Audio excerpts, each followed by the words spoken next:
My wife has been peeking at me from around corners and behind furniture. It's gone from weird to terrifying. My wife Lynn and I have been together for 6 years and married for 11 months. Our entire history together has been very normal, and never once have I noticed any weird behaviors or red flags. I can't stress enough how out of character this whole thing is for her.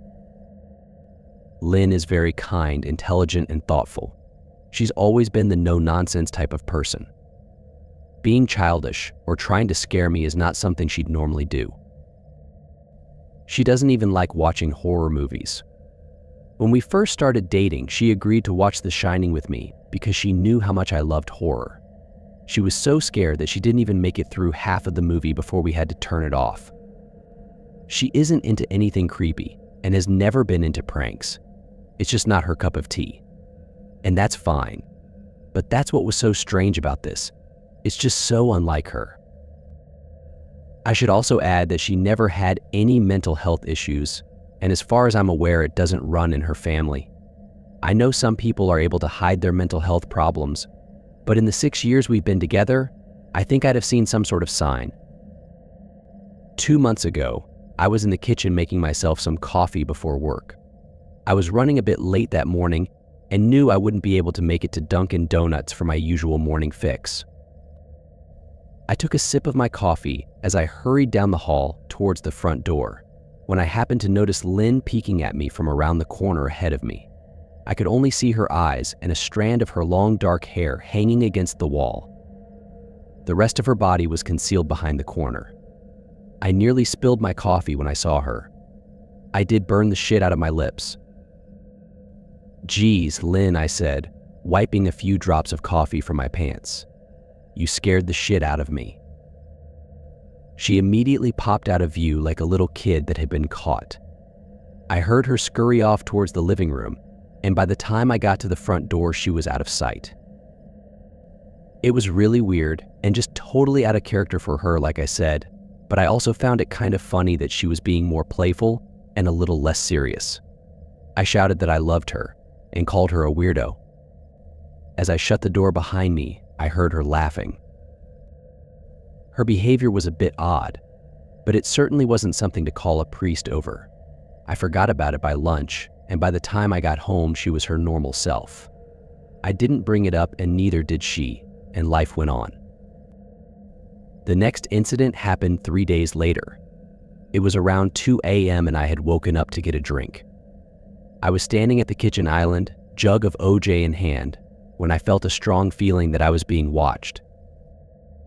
For whatever reason, I looked down at the floor and saw my wife's smiling face staring back. She was peeking at me from the other side of the island, staring up at me with wide, unblinking eyes and grinning. Grinning like the Cheshire Cat. I screamed, I'll admit it. Not out of irritation, but fear. For some reason at that moment I was scared. At the sound of my scream, Lynn scuttled backwards out of my view, her hands and feet smacking the tile floor as she hurried out of the kitchen on all fours. I didn't run after her, or even yell after her. I just stood there frozen in shock, wondering what fuck had possessed her to do that. It took me a little longer than I'd like to admit to go back upstairs, but I eventually did. When I got to our bedroom, Lynn was lying on her side, asleep, or at least pretending to be. I stood there for a while, watching her breathing to be sure she really was asleep. I had the feeling she might jump out at me the moment I got into bed, but she didn't. I climbed into bed and she didn't even move. Her breathing was soft and deep, and I was starting to wonder if I dreamt the whole thing. The next morning, I waited for her to come down for coffee, and after handing her a mug and kissing her cheek, I decided to ask her about it. "What was that about last night?" I asked, keeping my tone light so I didn't offend or embarrass her. She frowned over her cup of coffee, shaking her head like she had no clue what I was referring to. "You were peeking at me again." "From over there," I said, pointing to the spot on the floor by the kitchen island. She followed my gaze, and when she looked back at me, she burst out laughing. She laughed so hard that I couldn't help but join her. "You creep me the fuck out sometimes, you know that," I said. She giggled and set her cup on the counter and wrapped her arms around my neck. "You creep me out all the time. So I guess we're even," she teased. We said our goodbyes and left for work. As I drove, I kept thinking about how creepy it had been seeing her grinning at me from behind the island like that. The sounds her hands made on the floor as she crawled away. I told myself she was just trying to be silly, just trying to join me in my love of all things horror. It's not like I was afraid of her, but it still didn't sit right with me. I started seeing her peeking at me more and more. Sometimes she'd be peeking out from behind the couch or living room curtains. Once she even managed to get inside her grandmother's old trunk that sits at the foot of our bed. I might not have even known she was there at all had the trunk's old hinges not given her away. She'd had the lid propped up just enough so that only half of her face peeked through. She'd been grinning like an excited toddler. It was unnerving. I didn't even know what to say to her. All I could do was stare. When I finally found my voice, I asked her why on earth was she doing this. She didn't answer, but she had slowly closed the lid, shutting herself inside the trunk. I just walked away, feeling disturbed. I didn't understand why she was doing it, but it clearly made her happy. I just hoped she would tire of the game quickly. Lynn didn't peek at me for the next 2 weeks. I started to think she was done with her weird prank, and I was relieved. We were watching a show on Netflix one night, and I jokingly said that I hadn't seen her peeking at me lately, and that she must have given up on her spy game. She looked up at me with a small smile and said, "Maybe I've just gotten better at it." I didn't say anything, but I wondered whether or not she was joking. For the next few days, I couldn't stop thinking about what she'd said. Was she still peeking at me when I wasn't looking and I just hadn't noticed? And if so, what the hell was she getting out of this? I started to feel paranoid, constantly checking whether she was watching from around the corner or behind a door. I was jumpy whenever I was home and she wasn't in full view of me. I felt stupid and a little crazy. But after a few weeks without another incident, I began to relax. I stopped checking behind furniture and walls and told myself it was just a bad memory. Then a few days ago, things got so much worse. Lynn left to go to a friend's, and I lounged on the couch and played a couple games on my laptop. Around 9 p.m. I hopped in the shower, and as I was washing the soap from my hair, I felt that awful feeling that I was being watched. I slowly opened my eyes and almost had a fucking heart attack. Lynn was peeking from behind the shower curtain, her entire head stretched into the shower, leaving just her body outside. Her long dark hair hung against the curtain, the ends dripping with water. Her mouth hung open in a terrible grin, eyes wide and red, as if she hadn't blinked in a while. I screamed and jumped back against the wall. She didn't move, nor did her smile waver. Her makeup ran down her cheeks in 2 black streaks. She looked giddy and completely deranged. I was fucking terrified. We stood like that for a few moments, neither of us saying a word. Finally, after what felt like forever, she slowly pulled her head back out of the shower, and I watched her blurry figure through the curtain as she moved backwards towards the bathroom door. A second later, the bathroom door slammed shut, hard enough to rattle the mirror. I screamed again and jumped out of the shower to lock the door. I stayed inside the bathroom for over an hour. Maybe I overreacted to some of you. But joke or not, I wasn't going to put up with the crazy shit anymore. That's what I kept telling myself as I paced in my bathroom, stopping to listen at the door every few minutes. Suddenly, I heard a muffled sound, and I pressed my ear against the bathroom door, straining to listen. I couldn't hear anything, but I envisioned Lynn standing on the other side of the door, giggling at her joke. I felt a surge of anger. I was beyond pissed at being made to feel scared in my own house and made to hide in the bathroom for an hour. All for what? Some joke? If it was a joke, it was an awful one. What the fuck, Lynn? I snapped. This shit is getting really fucking annoying. I waited for her to apologize or to call me a jerk, but instead I heard a faint moan, so quiet I wondered if I heard it at all, and then complete silence. Lynn, I called out, not able to even hide the shakiness in my voice. I got no response, just my own heavy breathing. I swear to God, just fucking stop it, I yelled, pounding my fist on the door. I waited for her to cuss me out, something I would expect from me talking to her like that. I never screamed at her before. But there was nothing, just the occasional drip from the shower head. I won't deny that I was scared, too afraid to open the damn door and face my own wife. I waited another 30 minutes or so, which feels like a fucking lifetime when you're scared. Finally, I decided I wasn't going to spend the night hiding in my bathroom, so I got down on my knees and peered under the door.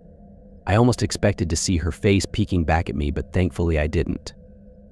I could see straight down the hallway to the top of the stairs, but no Lynn. I didn't know if I should be happy about that or not. I looked for a few minutes, waiting to see her head pop up over the top step, but it never came. I stood up, my hand hovering over the door, and mentally prepared myself to open it. I slowly turned the lock with shaky fingers and was about to yank it open when I heard a sound that still makes me feel nauseous when I think about it. A moan louder than before, but this time I was able to tell just where it was coming from. I turned my head to the closet door as if in slow motion and locked eyes with my wife, who was peeking out at me from the slight gap. Her eyes were still wide as ever, and her mouth was hanging open in the most grotesque gaping smile I'd ever seen. I didn't even scream. I was too scared for even that. Her hands were clasped to her chest, body trembling with sheer delight, as if she could barely contain her excitement. A short, raspy moan bubbled up from her throat, deep and raw, sending a shiver through my entire body. Somehow I found the ability to pull the bathroom door open and ran as fast as I could all the way down the steps, snagging my keys and phone from the table in the living room before running outside to my car. I could hear her shrill laughter behind me, but I didn't hear her getting closer. I didn't bother shutting the front door. I drove away from the house faster than I legally should have, shivering the entire time, either from fear or the cold. Maybe a little of both. I hadn't grabbed a coat or even a pair of shoes. I was still in my boxers and my hair was still damp. I drove straight to my brother Chris's house about 40 minutes away, ignoring any and every call and text I got. I didn't check my phone until I was safely parked in my brother's driveway. Lynn had called 4 times and sent a flurry of texts, all wondering where I'd gone and why I left like that. I threw my phone at the dash in a rage, furious at her nonchalant attitude. My brother and his wife were surprised to see me, especially dressed in just a pair of boxers, but told me to stay as long as I needed. Chris lent me some clothes and asked me what happened. I told him Lynn and I had a fight, but didn't get into the details. I didn't want him to think I was overreacting, leaving my wife over a prank, even if it was a strange one. I mean, hadn't I encouraged her for years to lighten up instead of being so serious all the time? I had wanted her to relax and loosen up, but this was definitely not what I'd had in mind. I tried to sleep on their sofa, but my brain wouldn't let me sleep. Every time I closed my eyes, I saw Lynn's face staring at me from inside the closet. Knowing she'd been in there with me the entire time made my skin crawl. She'd never left the fucking bathroom at all. Instead, she slipped inside the closet and slammed the bathroom door shut to fool me. The mere thought of going back home gave me anxiety. I tossed and turned, unable to sleep. Chris ended up giving me a sleeping pill, so I was able to get a little rest. My sleep was filled with terrible dreams. All of Lynn's smiling face. I woke up just as the sun started to rise. My sore body ached from the sofa, and I felt drained. I knew I'd have to call Lynn at some point, but I didn't know what to say to her. I wouldn't be going home unless she gave me her word she'd never do any more creepy shit. I just wanted my wife back. Her normal, serious self never looked so good to me. I was contemplating calling her and telling her that, when that familiar feeling came over me, I was being watched. I was staring at the ceiling, my heart in my throat. I didn't want to look away, but the longer I ignored the feeling, the worse it got. My eyes drifted away from the ceiling almost on their own. Her face was pressed up against the window beside the couch, staring down at me with that same gaping smile. Drool dribbled down her lips, leaving 2 long streaks down the glass. I didn't know how long she'd been there, but something told me she'd been there quite a while, possibly all night. I didn't bother screaming, though I was afraid anger trumped any fear I felt at that moment. I jumped up from the couch and pounded my palm against the glass. "Lynn, are you crazy? What the hell is wrong with you? Just go home," I shouted. "Now." She didn't move, and her ghastly expression never changed. If anything, her smile only grew, as if she had never been more elated. I could hear Chris and his wife moving around upstairs. As if Lynn could hear them from her place outside, her head twitched slightly in their direction, and she began to close her mouth slowly. Chris called my name from upstairs, obviously concerned.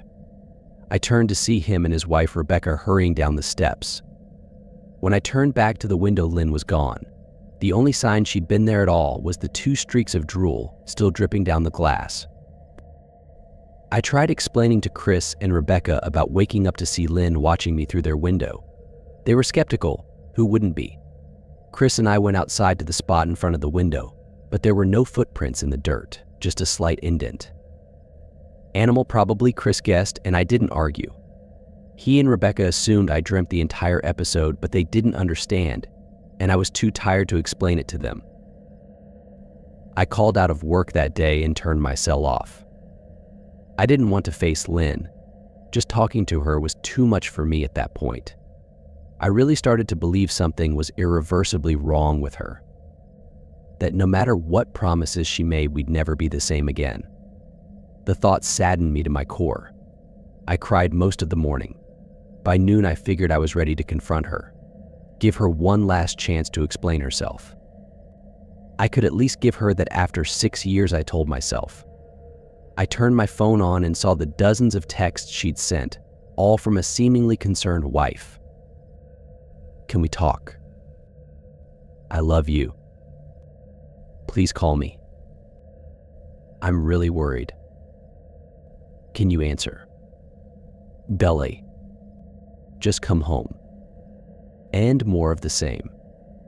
All texts telling me she loved me and she wanted me home. How worried she was.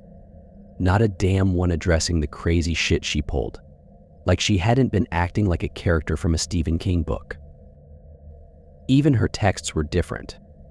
She normally texted novels just to tell me to pick up a loaf of bread. You'd think she'd have more to say to me after her bizarre shenanigans.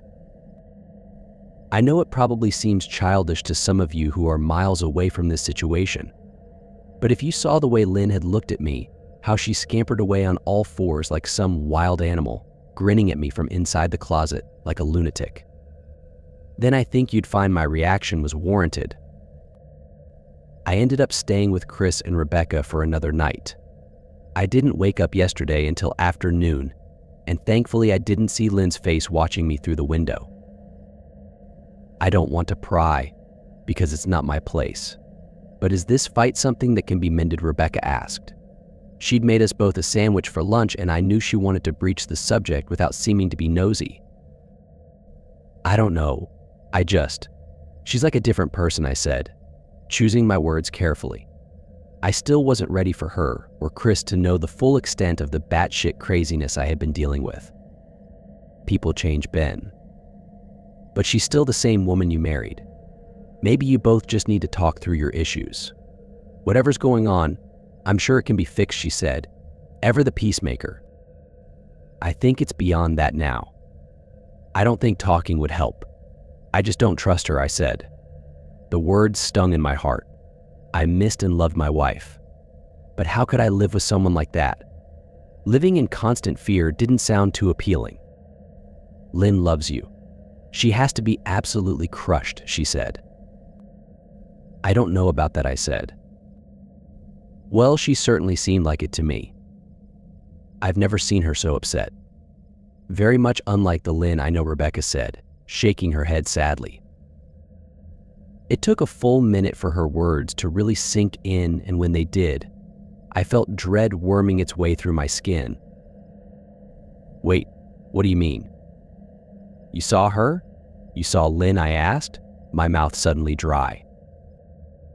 Rebecca nodded casually, as if that fact wasn't nightmare fuel. Maybe for her it wasn't. She stopped by this morning just after Chris left for work, she said, cleaning the plates from the table. I didn't see her car, though. Maybe she took an Uber or something. Beck, what did she say? Did she come inside, I asked, sweat starting to break out on my forehead. I began looking around, examining corners as though a predator lurked behind them. No, she just asked if you were awake yet, and I said that you weren't. I asked if she wanted me to wake you, but she said no. Just said to let you sleep, she said as she washed the dishes. That's all. She didn't say anything else, I asked. No. She looked awful, though. Like she hadn't slept in days. I think you should call her. I got up from the table and thanked Rebecca for lunch. I felt a little bit better at the knowledge that at least she hadn't come inside. Still, I needed to double-check that the doors were locked. I sat for a while trying to figure out what to do next. I didn't want to go home, but I felt that I owed it to Lynn to help her if I could. Hadn't I sworn an oath to love and honor her through sickness and in health? Clearly, she was very sick. If she was sick, which I truly believed she was, I had to try and get her the help she needed. But I didn't even know where to start. I didn't want to call the police, and besides, what the hell was I going to tell them? That my wife was peeking at me? That she was being creepy? As bizarre as she'd been, she still hadn't committed any crime. Not yet anyway. The police would have probably said that I was overreacting. But this wasn't some prank. It felt wrong. Dangerous even. Like something sinister lurked beneath her smile. I knew as her husband I was well within my rights to have her committed. But what if she simply acted normal in their presence? She'd obviously been able to fool Rebecca into thinking she was just a concerned wife. As long as the doctors didn't find her a danger to herself or others, they'd have no choice but to release her after 72 hours. I felt lost and overwhelmed. So I did what any husband in my position would do. I called her mother. I didn't want to, believe me. Her mother, Marianne, and I were never on the best of terms. We'd never fought or anything like that. She just wasn't a very warm person and wasn't really easy to get along with. She hardly ever smiled, and when she did, only her lips would move into a thin-lipped smile, leaving her eyes as blank as before. She gave off this aura that felt like she was permanently on the offensive. I'd only met her twice, and both times were for such short visits. I got the impression she didn't approve of me for her daughter. Lynn always ushered us out quickly, as she didn't want me to feel uncomfortable, which I was grateful for. Being in her mother's company felt almost unbearable, like walking on glass. I was glad when we moved 3 states away, so we didn't have to see her often. I was happy to avoid the woman, but I needed her help. I really didn't want to talk to her at all, but I had to talk to someone, and someone who knew Lynn better than I did. So I grit my teeth and did what I had to. Yes, she answered, already sounding irritated. Marianne, it's me, Ben. Do you have a minute to talk? I asked. I could hear her cluck her tongue in irritation. I'm in the middle of writing some checks, but if you insist, I suppose I can spare a moment. What is it that you want to discuss, Benjamin? She said coolly. It's about Lynn. She's been acting strangely, and I was wondering if you had any idea whether there was something. I was quickly interrupted. It's a bit difficult to follow your rambling, Benjamin. What is that you want from me? She asked. I could almost see her standing there in her thin sweater and slacks, tapping her fingernails impatiently on the table. I wanted to know if you'd ever noticed any odd behavior, or possibly any mental health issues, I asked. There was a long, uncomfortable pause that I couldn't tell was because she was just thinking, or something else. Finally, after a few seconds, she spoke. I'm not sure if this is one of your jokes, Benjamin, but if so, I don't find the humor in it. Now, I do have business to attend to, as I've said, So if you don't mind, she said, but I cut her off before she could get rid of me. Marianne, it's not a joke. I'm sincerely concerned about Lynn's mental health. Her behavior has been very erratic lately. I'm very worried about her, and I figured as her mother you would be as well, I said, my frustration evident in my voice. If you're truly concerned, then I suggest you get the health professionals involved. I don't know what you expect of me, she snapped. I could tell she was seconds away from hanging up, and for some reason I was desperate not to let her. I had the feeling that she knew a lot more than she was letting on. Please. If not for me, do it for Lynn, I tried. I heard a faint, shaky intake of breath, as if she were trying to hold her steely persona together but failing. Marianne?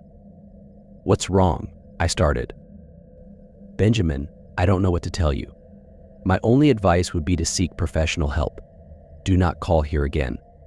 Goodbye, I tried to call out to her, but she'd hung up.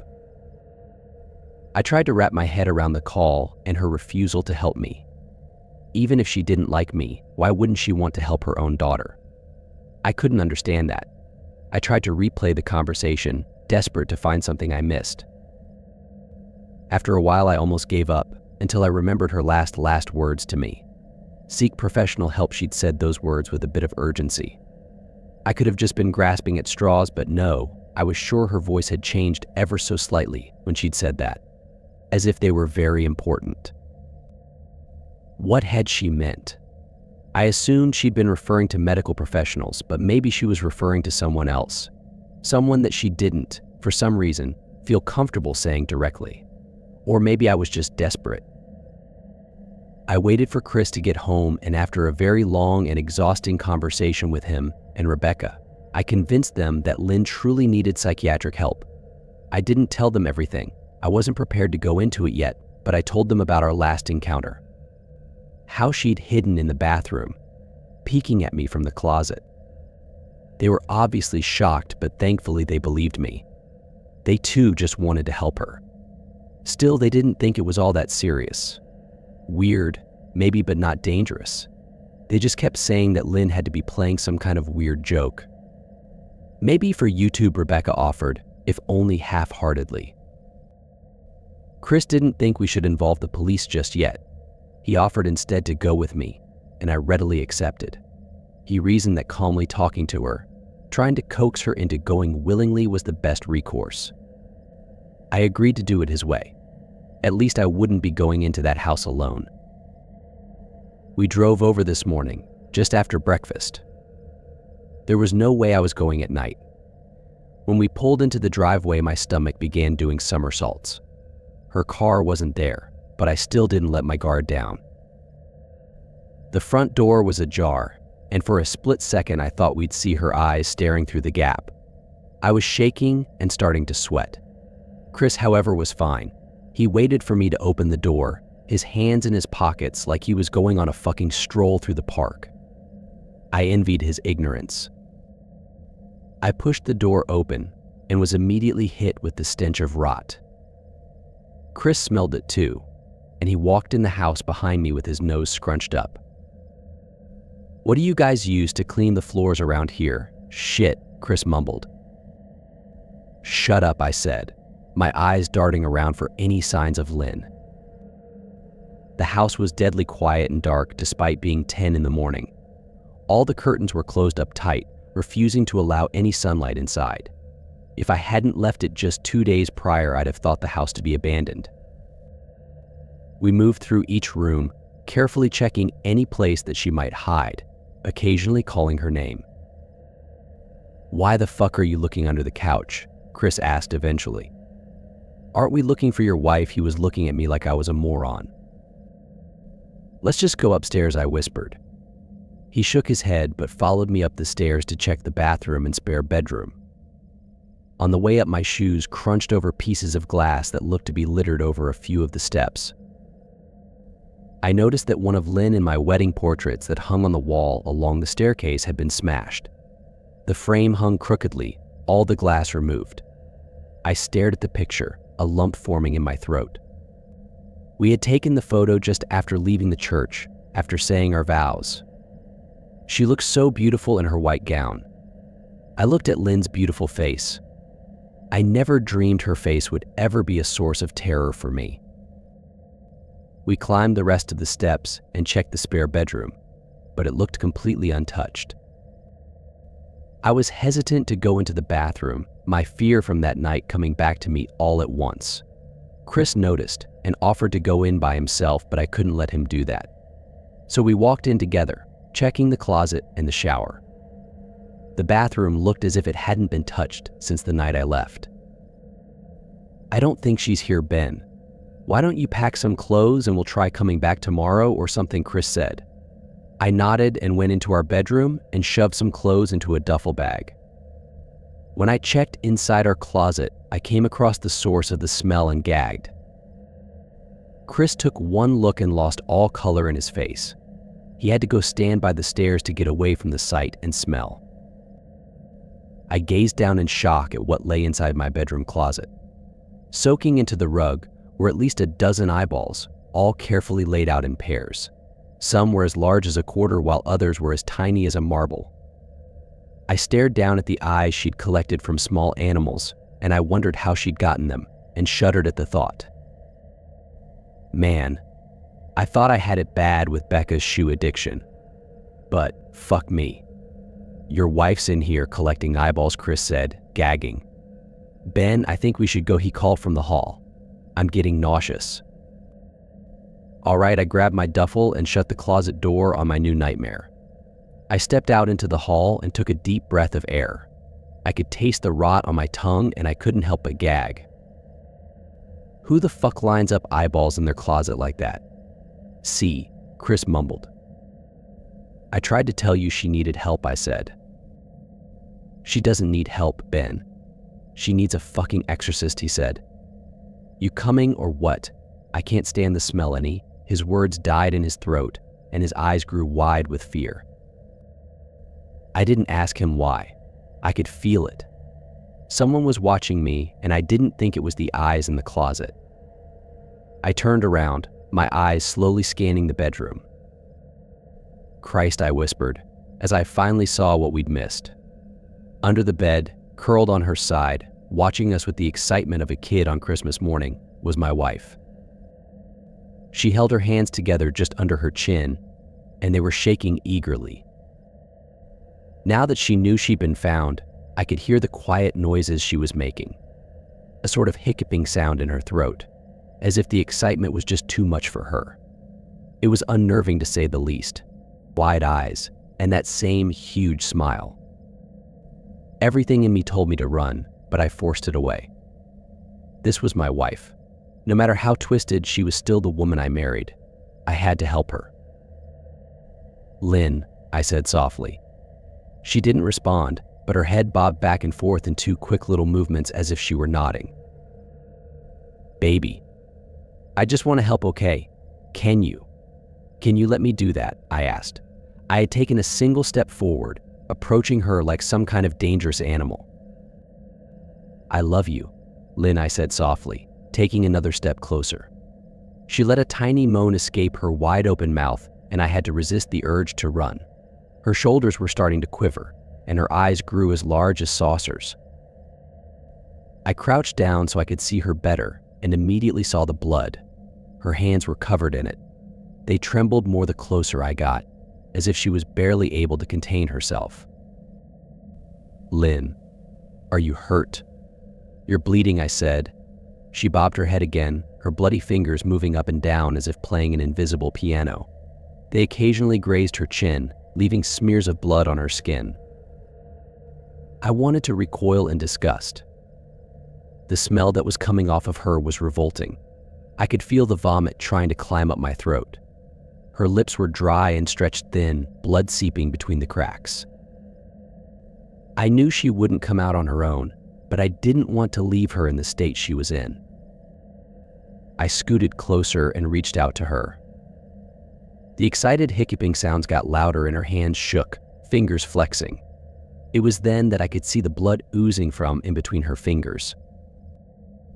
"Oh my God, Lynn, you're bleeding," I said.